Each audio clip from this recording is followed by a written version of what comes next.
Hi, this is Brendon Moeller, aka Beat Pharmacy and Ecologist, also owner of Steadfast Records, and I'm coming to you today from my home studio, which is based in upstate New York. Okay, so on to the good stuff. As you can see, my chosen DAW is Ableton Live. The first part of this operation for me was to analyze / warp mark the loops that I was presented with and then get them set up in Live. Once I had them set up in Live, what I did was solo each track to make sure that everything was in sync using Live's click track. And once I had everything in sync, it was about choosing my favorite loop and basically start jamming on it, adding effects, etc., and see where this goes.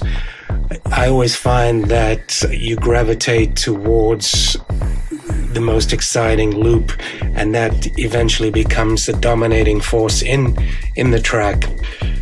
Okay, so before I get back to this, what I always like to do is get my effect returns tracks set up with effects I think are gonna come in handy for mixing down a track of this nature. So let's go to that. On effects return 1, I go for my staple reverb, which you can find in Live's audio effect rack under reverbs, and it's called Reverb Flange Verb. This is possibly an effect that I use on almost every track that leaves my studio. On the second track, I decided to go for Live's grain delay effect patch, which is going to add some nice grit and atmosphere. On the third track, I decided to go for the filter delay for some of those more dubby effects on the drums, etc. Right, back to the original loop I was jamming on. Okay, the first insert effect I choose for this track is the frequency shifter, one of my favorite Live effects, specifically the phasing on drums and chord hits makes a huge difference and creates that illusion of movement. And if you open up a little reverb via the effects end on that, you got great atmosphere right off the bat. Secondly, I have a filter, Live's auto filter, which helps again creating movement and giving things a little edge. And then the third insert effect is the beat repeat, which brings a little craziness to the table. And lastly, a limiter on this track so things don't get too out of hand.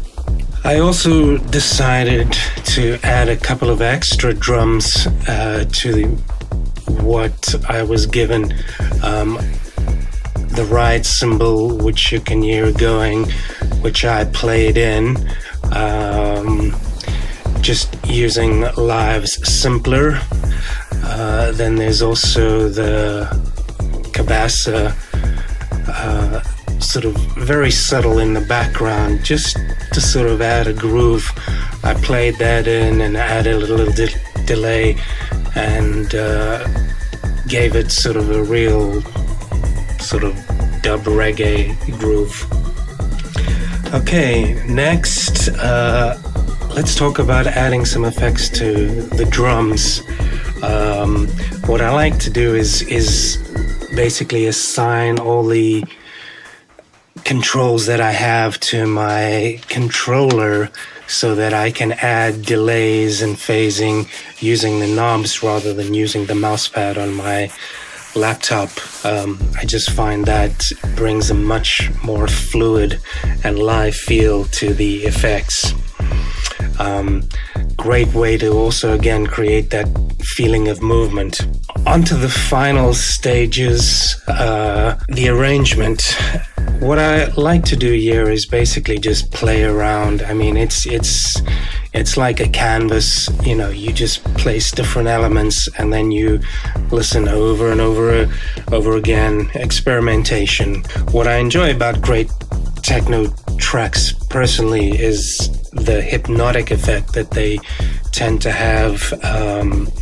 So what that usually means for me is just finding the groove and then riding it out.